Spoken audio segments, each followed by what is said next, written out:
Pessoal, esse é o Resverar Class e eu venho trazer hoje um conteúdo diferente para essa playlist do canal, né? Todo mundo está acostumado com o podcast e hoje a gente vai trazer um esquema de aula, né? E eu vou explicar alguns conceitos básicos sobre fome, saciação, saciedade. Bom, vamos para o que interessa. Ah, aqui, deixa eu só colocar isso aqui para me ajudar. Aqui, ó.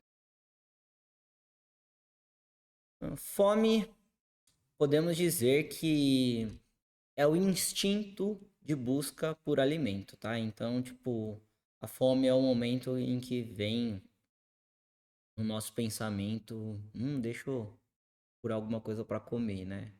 Esse é o anseio de quem está com fome, achar alguma coisa para comer. E a saciação, a gente pode dizer que é a sensação de plenitude atingida, né, ao se alimentar. Então, no momento que a gente come, a gente atinge um ponto que a gente chama de saciação, que, ok, não quero mais comer, estou satisfeito. A gente atingiu a saciação. E a saciedade é o período mais prolongado, onde, né, as pessoas passam um tempo sem comer.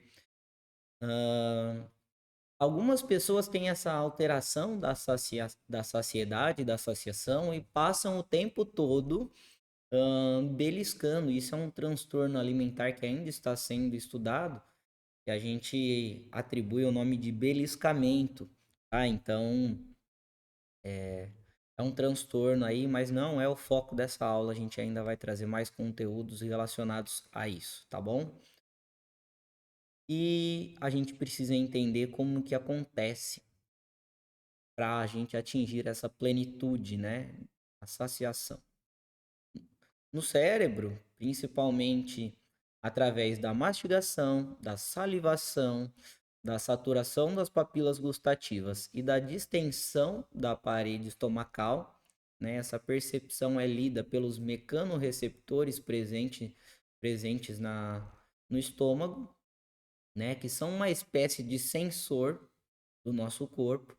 Eles percebem a chegada do alimento no estômago através da expansão, do aumento do volume, e ocorre a liberação de substâncias que estimulam o estômago a produzir o ácido clorídrico, que é um principal ácido que vai fazer a digestão, e aí a gente atinge a saciação através da somatória desses estímulos produzidos quando nós nos alimentamos, né?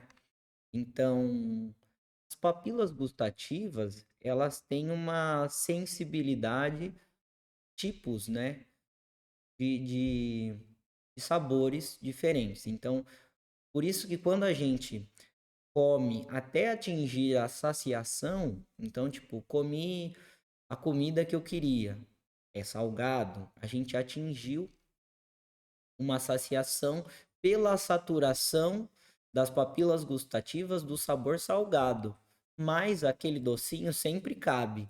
Por quê? Não atingiu a saciação pelas papilas gustativas do doce. Então, sempre quando a gente come alguma coisa, às vezes acaba conseguindo comer outra coisa mesmo sem vontade, porque aquela papila gustativa não foi estimulada nessa refeição. E aí a gente acaba conseguindo comer um pouquinho a mais, né, mesmo estando bem perto dessa plenitude aí total. Que mais? É muito importante dizer que se alimentar de maneira calma, tranquila, mastigar bem o alimento e aproveitar do sabor desse alimento faz com que a salivação aumente, a saturação das papilas venha mais cedo, pois aumenta o tempo de contato desse alimento com as papilas, né, do que engolir rapidamente o alimento. E comendo menos alimento, a gente atinge a saturação dessas papilas e aí a gente acaba na mesma refeição, sentindo-se cheio, mesmo sem ter comido o mesmo prato. Então, se a gente montar o prato como a gente monta no dia a dia e prestar atenção na mastigação, mastigar bastante, a gente vai se sentir cheio antes de terminar o prato que a gente sempre comeria, sem prestar essa atenção na alimentação, na mastigação. Então, perceba que a saturação das papilas gustativas são um fator, né? É um fator importante. Vamos lá, a sinalização da saciedade pelo intestino, né? Então, o intestino, junto com o nosso tecido adiposo, né, produz substâncias, né, que vão sinalizar a saciedade, né?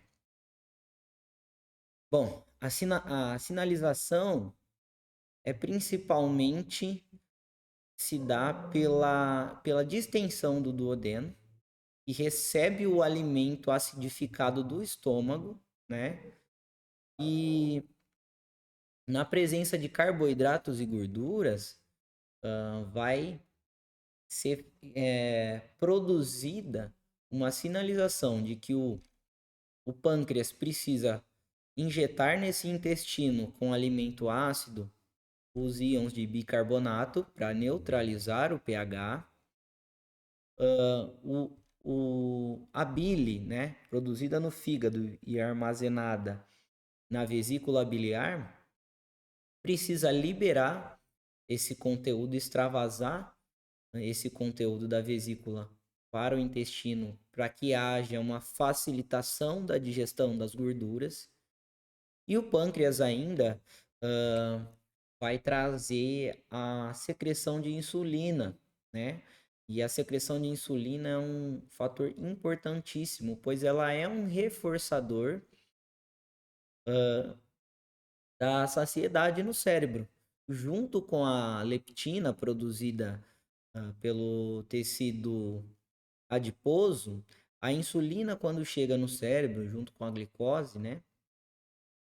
E, e abre as células, né? Através da ligação insulina-receptor. Cada célula tem um tipo de receptor para insulina, né? No músculo tem o GLUT4, a gente tem o GLUT1, a gente tem o GLUT2 e 3.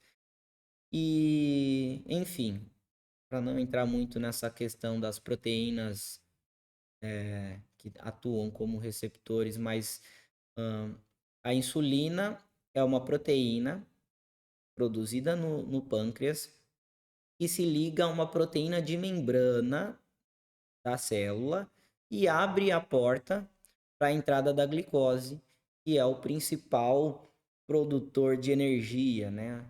Primeira via energética aí que a gente vai usar. Tá? Então a insulina tem um papel reforçador e ela permite a entrada da energia nas células. Isso é bastante importante. E ela produz efeitos no corpo todo, tá? Não só no cérebro, ela produz efeitos uh, no fígado também, principalmente, tá? O que mais que a gente pode falar? Uma coisa bem importante. A fome e a saciedade no cérebro, né? Eles têm uma região específica para a leitura, para a tradução, para a interpretação desse sinal, né? Vamos dizer assim. O cérebro tem uma região bem central chamada hipotálamo, né? E é uma região extremamente regulatória na questão hormonal, né? E dentro dessa região tem uma região mais específica ainda, né?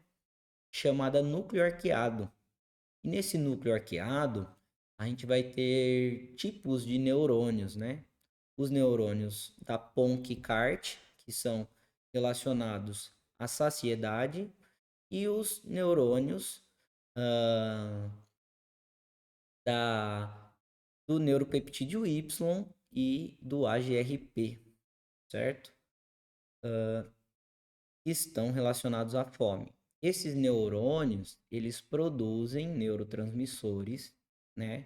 Que são substâncias que ficam nos dendritos da célula e sinalizam, emitem o sinal que vai ser lido. Se forem os expressos pela Conquicart, eles expressam o sinal de saciedade. Se forem os neurotransmissores do neuropeptídeo Y ou do AGRP, né? Eles produzem o sinal de fome, certo? E é importante citar também, né, que os fatores emocionais alteram a fome, né? Então, o estresse, por exemplo, ele induz uma resposta fisiológica de diminuir a fome, pelo aumento da liberação dos hormônios chamados catecolaminas, né? Esses hormônios, eles produzem um efeito no intestino de diminuição do pulso, né, das células neuromotoras, um estímulo neuromotor no intestino. Então, o estresse, ele tende a fazer isso, mas, contudo, podemos relacionar a comida a um conforto e a diminuição desse estresse, né? E fazer dessa comida uma fuga. E aí, o alimento estaria alterando a função fisiológica, né? A relação emocional estaria alterando a fisiológica, sobrepondo a fisiológica e fazendo com que esse trânsito não seja diminuído, podendo até ser aumentado. Então, a função emocional, cognitiva, as funções do cérebro são alteradas e alteram as funções do trânsito intestinal. Olha como eles são comunicativos, né? Bidirecionalmente. Bom, se você gostou desse tipo de conteúdo, deixa o seu like, compartilha com quem você acha que se interessa por esse tipo de informação, me dá seu feedback, tá? É importante eu saber a profundidade, se tá sendo abordado de uma maneira clara, se está deixando dúvidas e se está complementando ou não o podcast, porque às vezes eu trago profissionais extremamente especialistas e doutores, pós-doutores aqui, né? E a gente aborda questões aí fisiológicas um pouco complexas que não é do conhecimento de todo mundo. E o objetivo dessa playlist é simplificar, mastigar um pouco para vocês o conteúdo do podcast. E aí a gente vai estar fazendo aqui de um dicionário, fazendo disso um dicionário para o podcast, tá bom? Espero que vocês tenham gostado e até mais.